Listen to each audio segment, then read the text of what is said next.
Welcome to Wes Montgomery Blues. We're going to talk about D natural blues. This is the first chorus of his solo. It's a blues in D. So he starts off playing, first of all, super cool rhythmically. He's sort of feeling it like a funk groove, even though it's a swing groove, right? So this is the groove, but he's phrasing it like it's a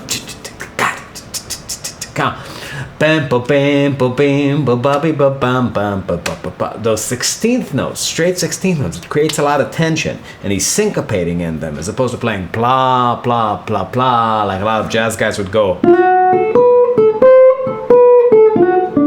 writing that, but he's going that subdivision, which is really cool. So the first line, sort of D-Mixolydian-y. So he's going from the 1 to the 4 chord. I really think about that just as D-Mixolydian. Just those 3 notes really, D, C, and E. The root, the flatted 7th, and the 9th. So really coming out of that D9 sound. And then he really spells out the transition to the 4 chord, the approach note to the 3rd of that G, and then he goes, which is just the 5th, 6th, and flatted 7th of that 4 chord. So really, really spelled out.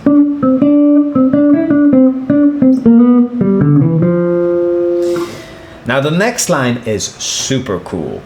It's this shape on the D. So in blues, this is sort of something you can do. It's really nice. It's just playing a B minor 7 sound on the D.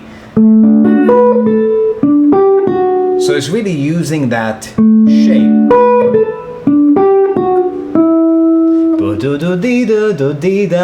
And now to get down, he's using an A minor triad here. And now he's pedaling on that E note and gets that chromatic motion. So listen to that.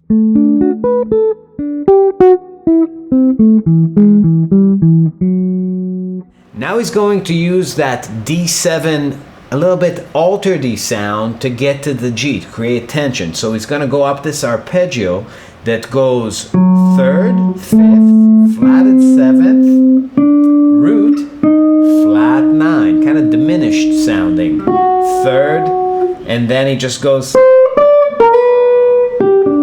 Now notice that when he gets into that G, he's really laying back on the time. It's sort of floating for a second. So I'll play it in time. It goes.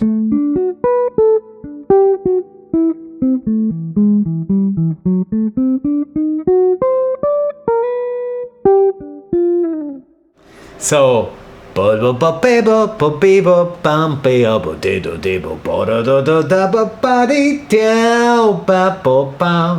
so laying back on that really has a ton of very, I guess, it's a positive effect on the groove. It really makes it feel loose for a second.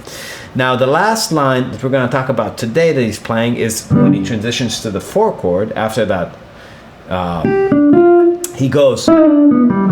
Now you can see a lot of people trace that shape from Django to Anybody. That's kind of like passing notes from that 6th of the 4 chord to the 5th, just plays the 3rd, and then passing tones from the root to the flat 7. But you can just visually see that shape. And now he's going to use something really cool, which is diminished scale. It's G half whole diminished or A flat whole half diminished, same thing. So, and from this point, from the C sharp, he just goes up a diminished scale.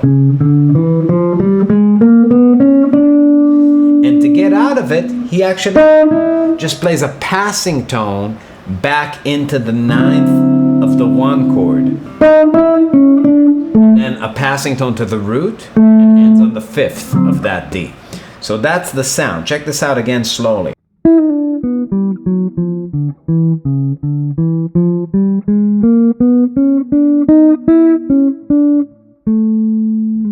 I'll play the whole chorus real slow. It goes like this.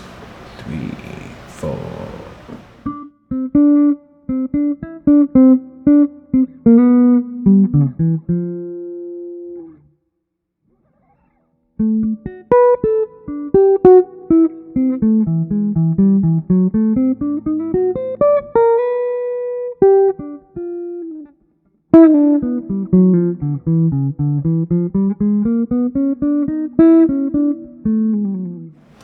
Cool. We'll talk about the rest of it tomorrow, but in the meantime, go to our Patreon because we have tabs and notation and all that good stuff for you. If you don't feel like transcribing it yourself, you can just look at it and know it in 5 minutes, and we'll see you tomorrow.